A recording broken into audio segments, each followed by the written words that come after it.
Thank you so much. That was so Thank beautiful. you. I totally didn't even want to stop you at any point. Like, it's so neat. It feels like we're just sitting in your living room with you. And what a great way to start today's Daily Antidote of Song, day 600 and maybe 56 or 7. And I'm really super glad everybody's joined us today. Happy Friday. It's the third to last day of our Martin Luther King week. We've been singing all week and thinking and talking about Martin Luther King. It's been amazing. Hello, Facebook Live. Thanks for joining us today in the Daily Antidote of Song. For anybody who's new to us, we do this every single day at noon Eastern. One song, some discussion, and then a chance to sing the song again before we leave. Artists from around the world and participants from around the world, and we're super glad you've joined us today. Thank you to everybody in the room, and of course, a huge thank you and hello to Hubby Jenkins coming in from Brooklyn and Brooklyn, right? I'm born in Brooklyn, living in Queens. Queens. Yep. All Yeah. right. Queens. Thank you, hubby, for being here. We can't wait to sing with you. Hey, Jaden, nice to see you coming in from Carpe Diem Arts and running our tech for us today. Hi, Mabel in Massachusetts. Hello, Annette in California. Pat in Maryland. Becky in British Columbia. Brian in Maryland. Sheila in Florida. Arlene in California. Nice to see you today. Hi to Susan Sean coming in from Massachusetts. Deborah in Kentucky. Christiana and Bob in Maryland. Hello and hello. Al in Guitar Land, nice to see you. Hi, Simke, great to see you today. Sarah in Texas. Hello, Anne, possibly new to us today, or maybe here for the second or third time. Kathleen in Albuquerque, Delhi in Maryland. Hello, Rena, maybe new to us today. Nice to see you today. Kevin in New Hampshire. Kevin, who is going to be at tonight's community sing, I know, because he is a January birthday boy. Hello to Anne in Nashville. Hello to Gladys, nice to have you with us today. Carolyn in Idaho. Dan, hello, nice to see you today, and maybe new to us or maybe was here once before. Bonnie and Ione in Michigan, hello and hello, nice to see both of you. Hi, Susan in Ohio. Hello, Dan in Virginia. Hello, Jamie in British Columbia. Steve and Michelle in Maryland. Ruth in England, nice to see you. Ralph and Penny in Victoria, hello and hello. Cricket, hello, nice to see you coming in from Maryland. Susan in Seattle, nice to see you, great smile. Luda in Victoria, thank you, great heart. Fred in Silver Spring, Maryland, nice to see you. Jim in New York City, hello, nice to see your smile. Kathy in upstate New York, hello. Hello, Sherry or Cherry, nice to see you today and maybe new to us. We're glad you're here. Hi, Shari in New Hampshire. Hello, Jean in Pittsburgh. Kate in Charlottesville. Hello, Phil in the Barrel House. I really have to say I have Phil in tautness envy because no matter whatever it is he's doing, always feels like it's better than what I'm doing. Phil, I'm really glad you're in the Barrel House. Busy Graham, Carpe Diem Arts. That's our executive director and person extraordinaire and also one of my bestest friends in the whole wide world. Nancy in Washington State, hiding behind your Irish cow. Hello, Carol in Connecticut. Amanda and Miles in Michigan. Sandy Moore, who also had a birthday this month. Nice to see you, and we hope we'll see you at the community sing tonight. Hi, Julie in Ontario. Nice to see you today. Hello, Hindi in Toronto. And hello to Curly Tops, or at least one of them. I think that's Willard hiding over there in the bottom left. Hi, Willard. Good to see you. Storm in Massachusetts. Lynn in Connecticut. Hello, hello, hello. Hello to folks off camera today. Aloysius and Robert and Sarah, Loriana and Kachina. And actually, I think it's Courtney today. No, Loriana today. Maybe. Bob, nice to see you coming in from Massachusetts. Joni and Gary in Texas. And now it's really moving all over. Now I get the moving all over syndrome. Isabel in Florida. James, hello. Hello to Robert and Amos coming in from Massachusetts. Elise Witt coming in from Atlanta, Georgia. Glad you're here, Elise. Diane Weinstein coming in from Puerto Rico. And hello to Aziza, maybe new to us today. And Jerry and other folks still popping into the room. Linda and Diana. Hello, nice to see you. Elizabeth. Oh, it's Betsy. Hi, Betsy. Nice to see you. I'm glad you're here today. And everybody, let's take one big deep breath. That was the speed of 72 hellos, in case you're interested. I'm super, super glad today that so many folks have joined us. We are singing and thinking and talking about Martin Luther King. And without any further ado, I'm going to, there's an ado. I'm going to just remind everybody tonight, 6:30 p.m., carpediemarts.org, community sing. And it's a bunch of amazing song leaders celebrating all the January birthdays, lots of folks who you know whose faces will be appearing in the video. Even if you don't know anyone in this room, you'll still know people in the video. There's a little secret surprise. All right, so please do join us tonight for our Carpe Diem Arts community sing. And now, without any further ado, I'm turning it over to the magical Hubby Jenkins, a recent new host to our program, and what a fine job he did. Welcome, Hubby. Oh, really? Thank you. That's very sweet. I don't know how all those hellos. It takes a lot of breath, rhythm, and then the Zoom windows start moving. That really throws you off. But that was a lot of fun. Yeah. Hi, everybody. I think I'm really glad I got to pick this song. I thought everyone would try and get this song, but we're gonna do the song "We Shall Overcome," which is a song don't think I've really played on the guitar, but I grew up singing this song a lot, and I guess we'll talk about it after we play it. But the lyrics are up in the chat box, and I guess we'll run through it. I don't think we need to run through it. It's one of those songs that if you don't know it by the beginning, you'll definitely know it by the end. So let's see. We'll make up an intro, and then we'll start singing it. Here we go.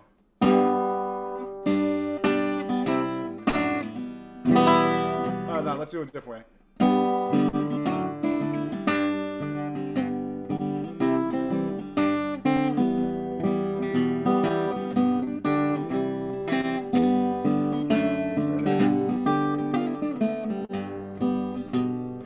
We shall overcome. We shall overcome. We shall overcome someday. Deep in my heart, I do believe that we shall overcome someday. Oh, we shall live in hand. Sorry. We'll walk hand in hand. We'll walk hand in hand someday. Oh, deep in my heart, I still believe we shall walk hand in hand someday. Let me try and take it. Here we go. Yeah.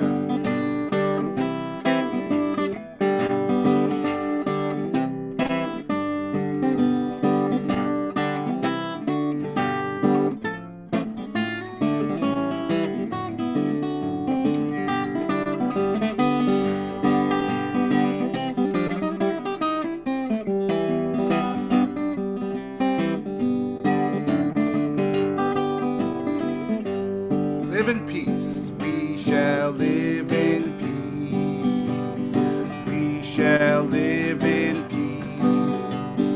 We shall live in peace someday. Oh, deep in my heart, I do believe we shall live in peace someday. Not afraid. Oh, we are not afraid. We are not afraid. We are not afraid. Someday. Oh, deep in my heart, I still believe we are not afraid someday. Today, baby. One more verse. The whole world around. The whole wide world around. The whole wide world around. Oh, deep in my heart, I do believe. Oh, I'm around. Sorry,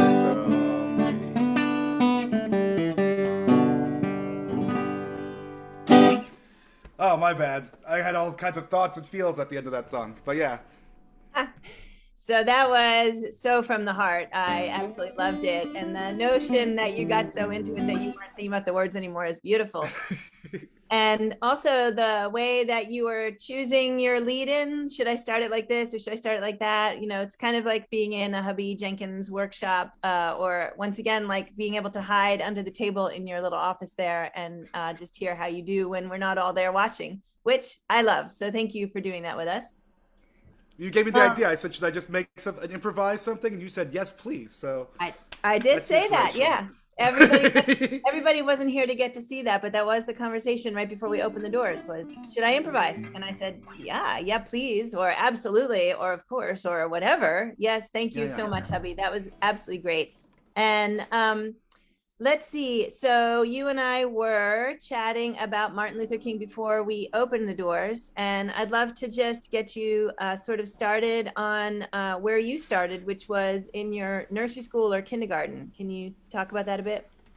Yeah, sure. So I grew up in Brooklyn in Bed-Stuy, and there's a place, I think it's still there. It's called Young Minds Daycare Center. So I started going there in, I guess, preschool or kindergarten.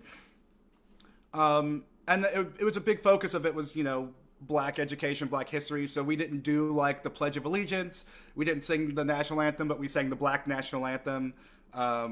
We did, you know, school plays. You know, I played Crispus Attucks in a school play there. Was the first Black person to die in the American Revolution.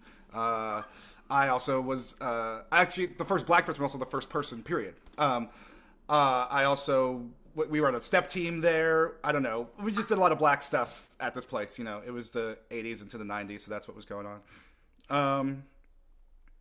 Yeah, and so also just having, you know, every Black History Month, you know, we did things and we would sing these kinds of songs and have this kind of history. This is before I, you know, started going to elementary school and eventually high school and getting very different versions of what I'd been learning in this place. So the song was bringing back feelings of like nostalgia. Like I could see like Miss Jones and Mr. Carter, who used to have a big 70s mustache and put wet washcloths around his neck whenever it got hot. Like I was just having those kinds of images. Yeah, along with like, you know, all of the political and social connections that song has, obviously. Yeah.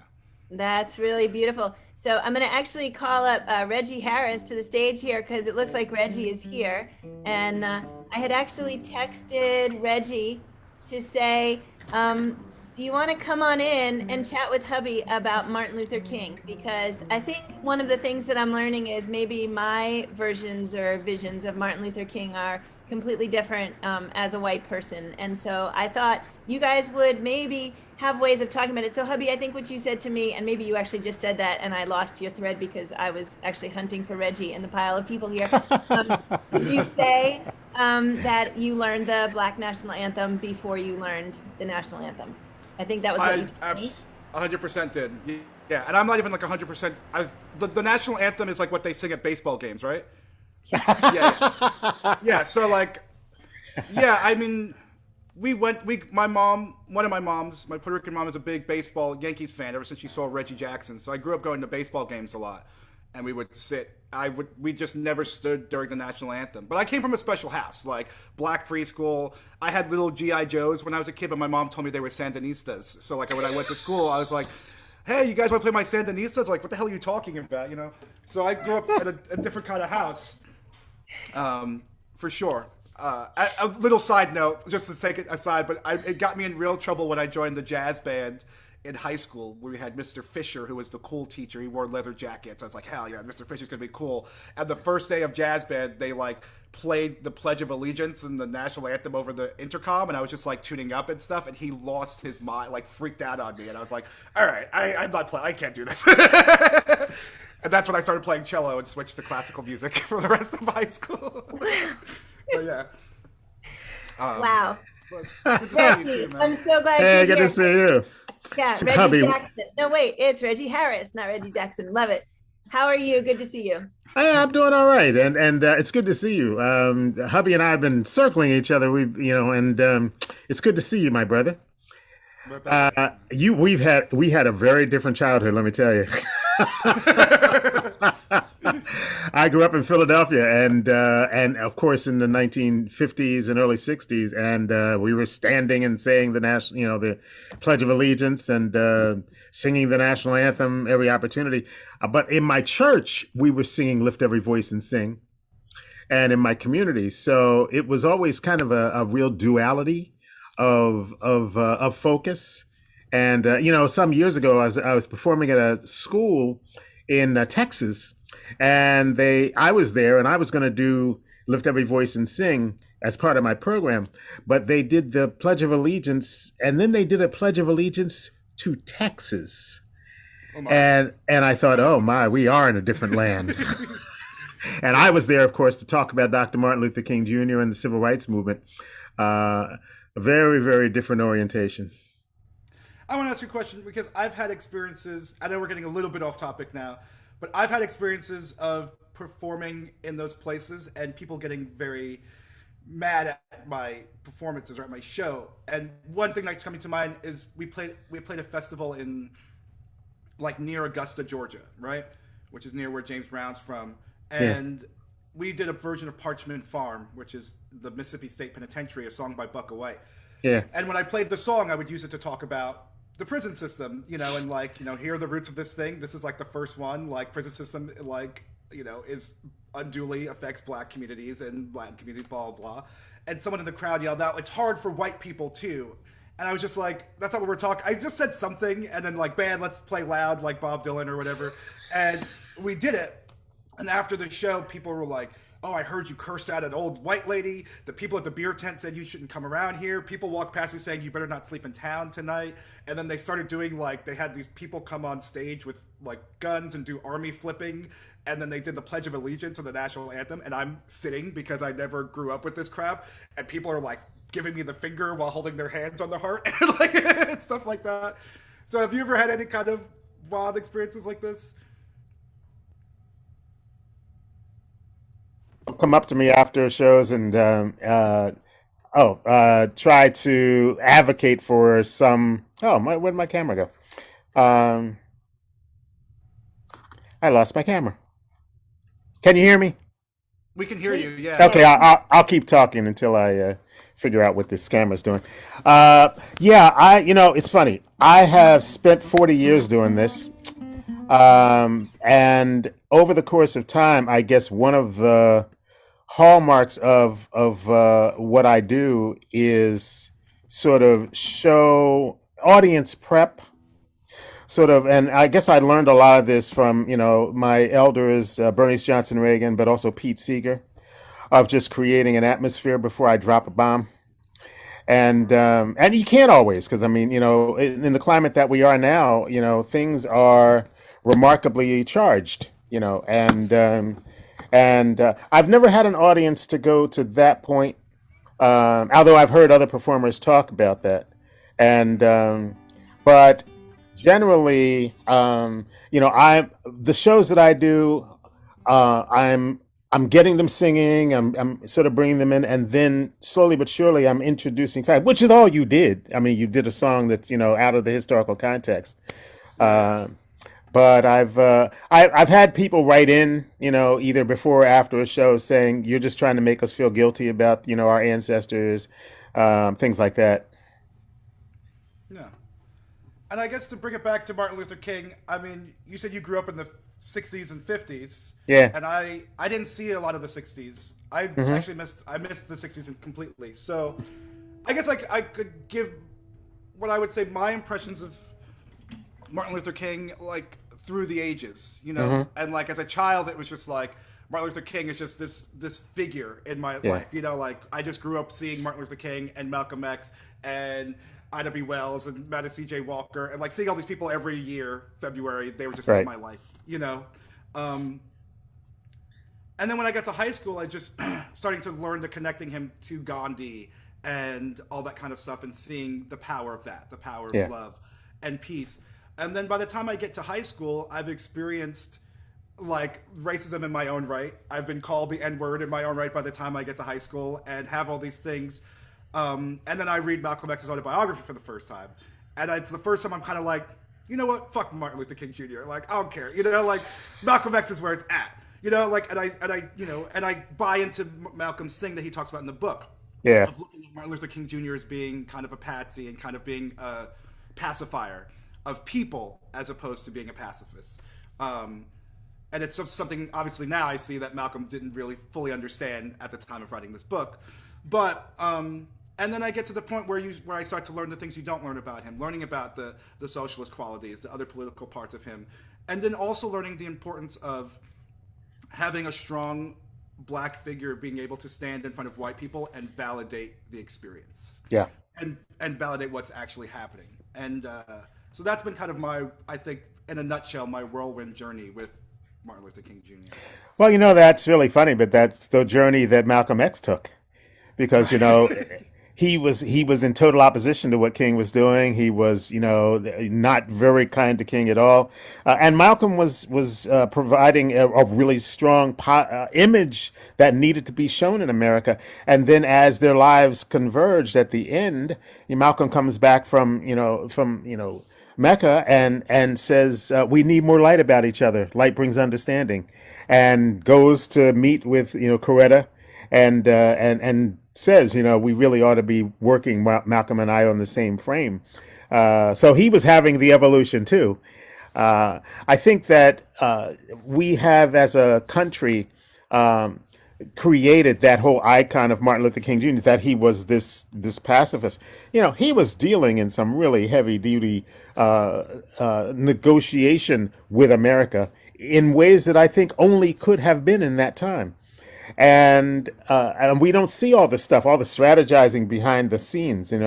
I've been doing these pilgrimages to the South, and going to Dexter and to the parsonage and getting the stories of him, calling in all these leaders and figuring out, what can we really get away with? What can we really realistically do in this setting and that setting? Hours and hours of meetings of not only civil rights figures, but also other Black political figures and Black business figures and sports figures.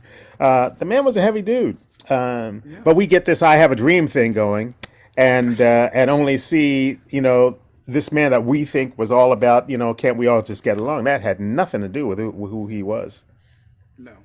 But Malcolm, at the same time, was evolving during that, his life. And I just love the fact that now that we know each of them and their folks, we know that there was just more substance to everything that was going on. And, you filter in John Lewis and all of the SNCC people and Stokely Carmichael. And it's a wild history, And it's also funny to think of it, it's so short. Like, the amount of time is very short, Yeah. Like Malcolm X, he gets out of prison and he's dead in like 6 years or something like that. Is that good math? Right. Yeah. Something like that. So it's just like this very short amount of time that they are this impactful. Anyway, and now it being a different time. I know. Are we running out of time, Joe? No. This is the most amazing conversation ever. Yeah, so I loved your version, by the way. Yeah. Thank you. I loved your improvisation. Thank you. I just popped a link into the chat for an article that Dan Zanes actually sent to me yesterday, in which and Hubby and I were talking about this beforehand, but in the article, Hubby, the author of the article actually says something almost like verbatim to what you just said about reading Malcolm X and thinking like that was where it was at, and actually like getting into a bit of a like tiff in this article. It's with his father over which one is better or worse or why, or just like this amazing. So it's very interesting to hear you're talking about that journey too, about you come into the one and it seems too passive, and you come into the other and then you learn more of the subtlety, and like I totally love it. So I hope everybody will take a peek at that article Dan sent, because it was really, really cool.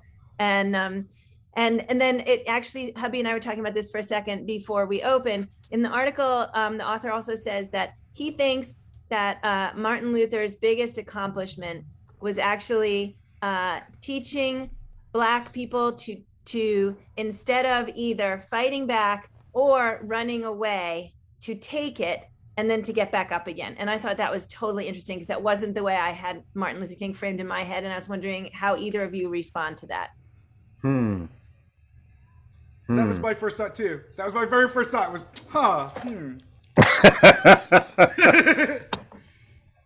You start. Oh, thank you. It's a very interesting take. I think as I said earlier, the the idea that Martin Luther King Jr. and through his study of history, because I think what people, as I said earlier, I don't think people get a sense of how much strategy and how much consideration of world history and how much of an understanding of the American story and attitude went into the civil rights movement. And that's not to say all the civil rights movement was coming from one place, obviously. But Martin Luther King Jr. was looking at all those pieces and understanding that nonviolence was a key to the success of the movement because the other side was so committed to violence. And in watching what Gandhi did, and in learning from some of the elders that he had, Jim Foreman and others, the whole movement from each position was really calculated to win hearts in America, which was a very different thing. They understood that you couldn't, and there were those who were advocating for, by all means necessary, Malcolm being one of them. But I think one of King's greatest lessons was that he could talk to anybody, and that he understood that it was in the conversation that change was possible, and I think that's something. Unfortunately, it's a different time now, and we seem really unable to even start the conversation. So I think, looking at that time, America, there was a different contract in America at that time. I'm not sure what the answer is today. Yeah, and I wanted to add on to that. That was my first thought of. I'm trying to make it concise, but I just drank coffee, so I'm feeling very emotional. But I'll say two things. When I first started listening to blues music and I first started hearing Howling Wolf, Willie Dixon on bass, I was just like, this is some wild music. People just threw this stuff together. I was like, I don't know how they just get together and they just play this dirty blues music. And then I read an interview with Willie Dixon, and he said, yeah, we took 5 hours to write, Spoonful. 5 hours to get the bass right, to really line up with the guitar, to make sure the drums hit, to make sure Howling Wolf came in at the right time. This wasn't just some bar music that we just this was crafted, composed music. Yeah. And it took me a year or so of listening to it to even think that. I just assumed these guys just all play the blues and got, whatever. And so I think it's very important to look at Martin Luther King Jr. in that way as well. Because, to kind of reduce all of the work that not only he was doing, but all of the women, unsung women that we don't talk about, all the youth that were involved, that the bus strike, that was like a black woman movement, that also, you think about Rosa Parks as well. Rosa Parks, I grew up, she was an old tired lady coming home from work who just said, I'm not going to get up today because I'm tired. It wasn't until I'm an adult that I learned that she was a political activist who was trained in how to do this, and this was a tactic. So I think black people have been resilient since black people have been around. And Martin was able to use that and galvanize that and bring that together through all these other means. So I think it's very important to think of Martin as being, like you say, someone who could speak our truth. And you say win hearts. I say it also includes winning black people's hearts to the point of being able to come together and organize and do these things. So the true strength is that we can come together and we can organize. Oh, and that we shall overcome. So that's how I'd like to think about it. Amen. Sense. Hey, I'm standing with you there. And Martin had Ella Baker and Joanne Robinson and all of those powerful women. Amelia Boynton. Martin says, I'm coming to Selma. And Amelia Boynton says, not yet. We're not ready for you yet. So those, and the fact that you could get people whose names we don't know to buy into this united movement and do what they could. I think that is also one of the things. It was, I love the fact you said, the calculated nature of it did not remove the ability to maybe it even enhanced the ability of them. And of course we have to factor in the fact that song was at the very center. Right. And if we had another half hour, we could start talking about the importance of gospel music and that long thread from day one of how gospel music has been used. I've been Yeah. on this trip for a long. You guys have probably heard me talk about this at some point, but the importance of gospel music and spirituals and how we're able to put our fight against oppression, our sadness, our sorrows, our morality, our everything into this music. And so Yeah. to see a song like, I think it starts off as "I Will Overcome," written by a black preacher. I forget when, but to see its evolution through. I'm sorry, I'm having a senior moment. I think like in the 50s, there was like a tobacco something Tobacco strike. Yeah, And yeah. I think it was a lot of actually black women too, and that song kind of filtered out from them into like Pete Seeger and Joan Baez and all Well, that kind of stuff. Pete Seeger came in contact with it at Highlander from oh, his name just went out of my head, but Guy Carawan. Carowin. Yeah, so yeah, it's a long history, but all these songs have a long history, and I love the fact that you bring up the resilience. That's what I'm feeling most in this time. I'm going to the spirituals because they really call me back to that center point that, even though we turn on the news every day and we see that, the acrimony and the, intransigence is growing, personally, we have to keep ourselves very, very centered and very calm as we can. Because that's what we've been doing for 400 years. We've been looking at all this, and when I go to Selma and you talk to those people and they say, "Oh, y'all think this is new?" We've been at this for centuries. Yes. Yeah, and I think that's a good point of just bringing it back to today, of where, it seems like they're trying to bring us back to 1970 something or late 60s between, reproductive rights and voting and all this other stuff. It seems daunting and Yeah. Just old. It's a rerun that no one asked for. It's a sequel that no one. They're pouring Yeah. tons of money into. Nobody. It's Transformers 10 or whatever this nonsense. Yeah. So, a lot of these words still stand. A lot of these actions and thoughts and feelings are just so valid, but still have that promise, right? Because eventually this has to go away. Eventually, like, evil old white men obsessed with money and power will die, and like things have to change. So, we shall overcome. And We shall we'll be overcome. all right. Keep You hear on me? keeping Do you on, my feel me? brother. I'm All with right. you. There you go. Yeah, man, we should hang out more often. I'm having a great time. Yeah. Yeah, I've got a great idea because you said like if you had more time, and like of course the way my brain works is I thought like, well, we can figure that out. We'll figure out a way to get Hubby and Reggie and we'll have some more time another day. You guys are fabulous. And what's really awesome is that both of you have actually hosted in the Daily Antidote. So like I'm already seeing it. Hubby's gonna host Reggie, Reggie's gonna host Hubby. I don't even have to be here anymore. We'll just have the two of you do it. Oh, we will always need you, Joe. Yeah, of course. Come on, don't get crazy. Thank you so much for letting us be part of that beautiful discussion. That was just the highlight of my MLK week so far. Thank you, thank you, thank you. And Hubby, I think it was the perfect way to segue back into singing it again. Oh, sure. Yeah. Let's do it. Improvising and all. Y'all ready?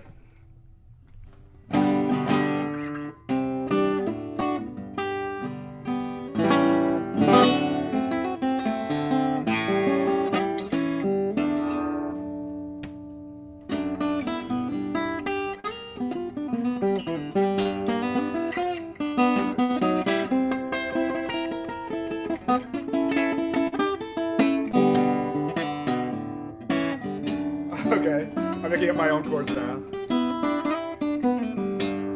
Here we go. We shall overcome.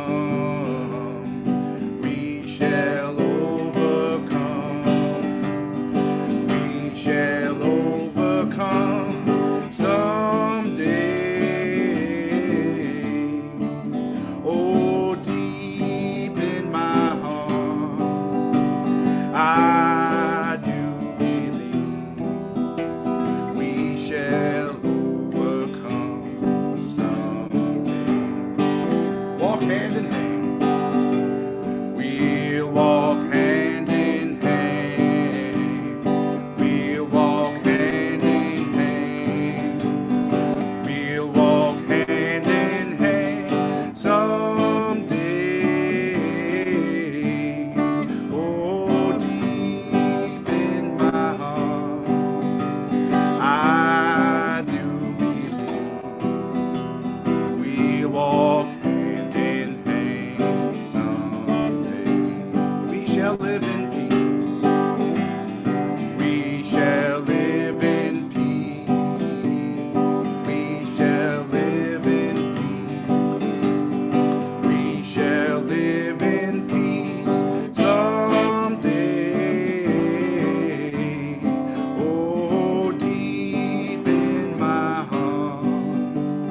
not afraid. Hey, we are not afraid. We are not afraid. We are not afraid today.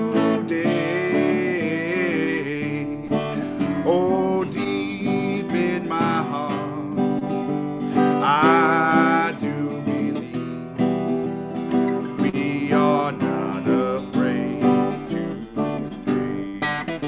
Whole wide world, the whole wide world, I messed up. The whole wide world around, the wild wide world around. Someday, oh, deep in my heart, I do believe we shall overcome someday. It got to feeling good to me. Let's do We Shall Overcome one last time, then we'll wrap it up here. Go 1, 2, and we shall overcome. We shall overcome. We shall overcome someday. Oh, deep in my heart, I do believe we shall overcome some.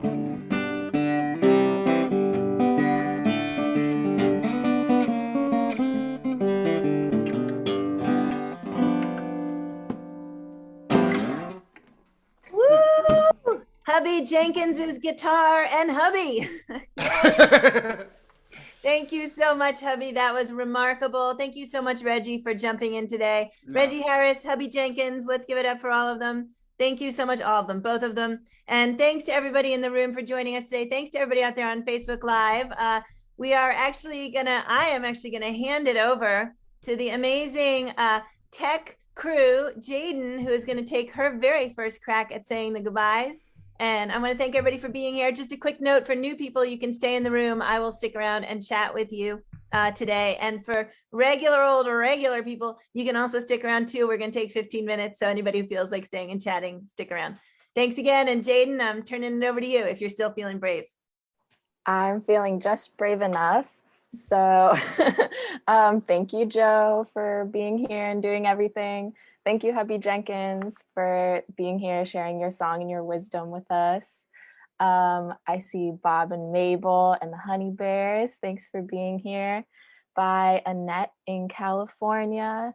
Thanks for being here, Pat and Becky in BC. Thank you, Brian and Arlene and Deborah in Kentucky. Bye, Christiana and Bob in Maryland. Bye, Al with the guitar. Nice to see you, Sarah in Texas, Kathleen in Albuquerque and Delhi. Oh, I see the box thing. They move. Yeah. Okay. Bye, Kevin. Bye, Ann in Chile, Nashville. Hope it gets warmer. Bye, Carolyn in Idaho. Bonnie and Ione in Michigan. Yeah, Susan, see you. Bye, Jamie. Bye, Ruth. Goodbye, Ralph and Penny. Bye, Cricket. Bye, Fred in Silver Spring. I'm also in Silver Spring. Bye, Jim in New York. Bye, Kathy, also in New York. Bye, Kate in Charlottesville. Bye, Nancy and the cow. Thanks for being here, Carol and Amanda, Alex, and Miles. Lovely to see you. Bye, Sandra. Bye, Curly Tops. Bye, Shari in New Hampshire, and Gary, Diane. Nice to see you, Phil in the Barrel House. Dan in Vienna. Goodbye to Sheila and Anne and Luda in Victoria. Bye, Susan in Seattle. Nice to see you, Dan. Ooh, jumping. Okay, bye, Dan Walker. And I see Diane, I don't think I got you. Oh, bye, Busy. Bye, Storm and Jean in Pittsburgh and Campbell and Diana. Nice to see you, Suzanne and Aloysius and LMG, who I think is Lynn. Nice to see you, Sarah and Aziza. Hi, I know you. And Jane and Leslie. 2 Leslies. Maybe they're the same person. And I think that's everybody. Woo! Nice job, Jaden. Let's all give it up for Jaden. They are so tricky, aren't they? The goodbyes when the boxes start bouncing and you lose your way and then you have to change pages. And that was beautiful. Thank you so much. I'm going to also say goodbye to everybody out there on Facebook Live. Thank you so much for joining us today. Please join us at our community sing tonight at 6:30 p.m. Check out the Carpe Diem Arts website to find your way there. And also, if you have a January birthday, come along because we will be singing happy birthday, especially to you. Thanks, everybody on Facebook.